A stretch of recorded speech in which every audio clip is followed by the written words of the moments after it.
Okay, gamers, tech enthusiasts, listen up. Are you tired of lugging around massive gaming laptops? Do you dream of playing AAA titles on the go without sacrificing performance? Asus thinks they have the answer with the ROG Flow Z13, their new gaming tablet. But is it a revolution or just an overpriced toy? That's what we're going to dissect today. Buckle up, because this could change how you game forever or leave you seriously disappointed.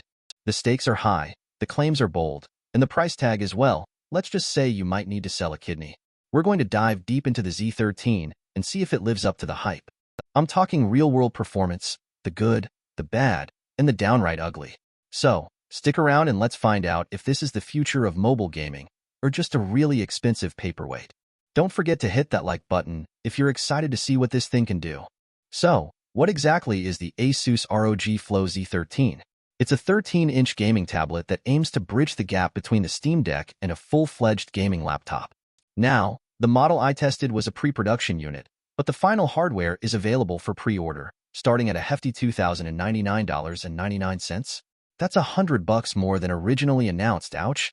Asus positions it as the ultimate portable gaming machine, capable of running demanding titles on the go. It's a niche product, no doubt, but it's undeniably charming. It has a certain wow factor. The question is, can it justify that price tag? I'm talking serious gaming performance, a comfortable user experience, and features that set it apart from the competition. We're going to be putting this thing through its paces, testing everything from frame rates to battery life. Stay tuned, because the results might surprise you. I sure was when I first got my hands on this thing. I was able to play some games, and the performance was great. I was also able to get a lot of work done on it. I was able to use it as a tablet, and I was able to use it as a laptop. Overall, I was very impressed with the ROG Flow Z13. Let's talk performance. The ROG Flow Z13 packs some serious hardware, including a powerful Intel processor and dedicated NVIDIA graphics. But how does that translate to real-world gaming? Well, I ran a series of benchmarks on the pre-production model, and the results were pretty impressive. We're talking playable frame rates in most AAA titles at medium to high settings. Of course, you're not going to get the same level of performance as a high-end gaming laptop, but for a tablet, it's remarkable. We're talking about technologies like DLSS, deep learning supersampling, that leverages AI to boost frame rates without sacrificing visual quality, which is crucial for this form factor. There is also ray tracing, which simulates the physical behavior of light to bring real-time, cinematic quality rendering to even the most visually intense games. Now, let's be clear, this isn't magic. The Z13 still has its limitations. But for mobile gaming, it's a significant step forward. I was able to play Cyberpunk 2077 and Elden Ring on this thing. I mean, seriously? That's crazy for a tablet. I was blown away by the performance that I was getting on this pre-production unit. I can't wait to see what the final hardware is like. This is all possible because of the advancements in thermal management. According to a paper published in the International Journal of Heat and Mass Transfer, Kim et al., 2022, advanced vapor chamber designs significantly improve heat dissipation in compact devices, enabling higher sustained performance. They also allow for more efficient use of power, which is important in a tablet. Overall, the performance of the ROG Flow Z13 is very impressive. Alright, let's shift gears for a moment and talk about something completely different, Infinity Nikki. This Breath of the Wild but make it fashion game is finally heading to Steam after its initial run on the Epic Games Store. Now, I need your help. Developer Enfold Games is holding a giveaway where players can unlock all sorts of goodies by hitting wishlist milestones. The first few milestones are generic, but the later ones promise big surprises, and I want those surprises. So, do me a favor and head over to Steam and hit that wishlist button for Infinity Nikki. Let's get those rewards unlocked. It's a win-win situation. You get a potentially awesome game, and I get some sweet in-game loot. Come on, you know you want to see what those big surprises are. Don't leave me hanging. Let's show Enfold Games some love and get this game trending. Plus, who doesn't love a good fashion-based adventure game? Seriously, add it to your wishlist now. I'm counting on you. I need those surprises. I'm really excited about this game, and I think you will be too. I can't wait to see what kind of rewards we can unlock. I'm sure they'll be amazing. So, what are you waiting for? Go wishlist Infinity Nikki now. Hold on tight, because things are about to get nerdy. More cards from the Magic: The Gathering X Final Fantasy Collection have been revealed, and I am obsessed. Just look at these cards. The art is incredible, the mechanics are brilliant, and the sheer level of fan service is off the charts. Emmett Selch's card transforms when there are 14 cards in your graveyard, a perfect nod to the game. Sephiroth gets stronger every time a creature your opponent controls dies. Pure villainy. But my absolute favorite is the Jumbo Kaksure card, because whenever it attacks, it adds 9,999 damage to its attack power. Seriously, how awesome is that? This collection is a dream come true for fans of both Magic, The Gathering, and Final Fantasy. The attention to detail is astounding, and the gameplay mechanics perfectly capture the essence of each character and creature. I can't wait to get my hands on these cards and build some ridiculously overpowered decks. Get ready to be wrecked, Sephiroth. This is going to be epic. The combination of these two franchises is truly a match made in heaven.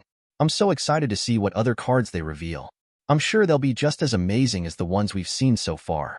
Now, let's switch gears again and talk about something a little darker. Apple TV Plus' new adaptation of Dennis Tafoya's 2009 novel, Dope Thief. The premise is simple. Best friends Ray and Manny, played by Brian Tyree Henry and Wagner Moura, decide to pose as DEA agents to rob other criminals more easily. Brilliant, right?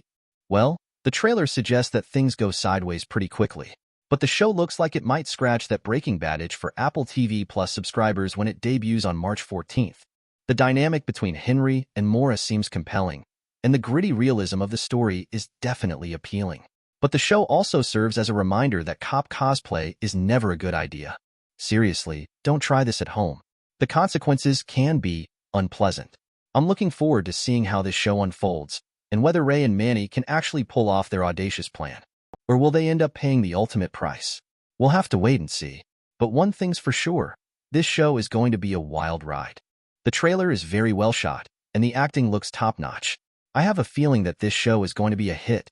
So, mark your calendars for March 14th, and get ready to binge-watch Dope Thief. Finally, let's delve into something a little more philosophical. I recently came across an interview with a filmmaker who was talking about the negative reaction to the monster in their movie. The filmmaker said, "The monster is the most sincere and risky part, where I show my inner self. I show the way I felt since I was a little kid, because I don't totally fit what is expected. You show yourself naked, and people find you ugly." But I was like, okay, so even monsters have to meet some beauty standards. It's really an endless battle. This quote really resonated with me. It speaks to the pressure we all face to conform to societal expectations, even when those expectations are unrealistic or harmful. It also highlights the importance of embracing our own unique identities, even if they don't fit the mold.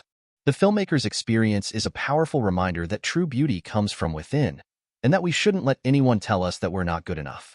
So, embrace your inner monster, be yourself, and don't let anyone dim your light. It's a message that needs to be heard, especially in a world that is constantly bombarding us with images of perfection. Remember, it's okay to be different. In fact, it's what makes you special. Don't be afraid to show your true self to the world. You might be surprised by the positive response you receive. So, let's circle back to the Asus ROG Flow Z13. Is it a gaming tablet revolution, or just an overpriced toy? The answer, as always, is complicated. On one hand, it's an incredibly impressive piece of hardware. The performance is surprisingly good for a tablet, the design is sleek and innovative, and the portability is undeniable. It's a great device for gamers who want to play AAA titles on the go, without sacrificing too much performance.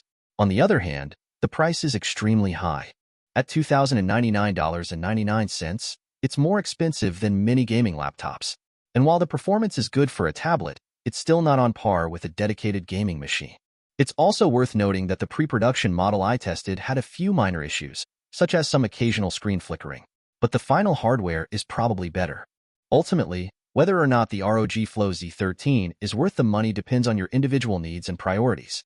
If you're a hardcore gamer who demands the absolute best performance, you're probably better off with a traditional gaming laptop. But if you value portability and versatility, and you're willing to pay a premium for it, the ROG Flow Z13 is definitely worth considering. So, what do you think? Is the ROG Flow Z13 the future of mobile gaming? Let me know in the comments below. And don't forget to subscribe for more tech reviews and gaming news.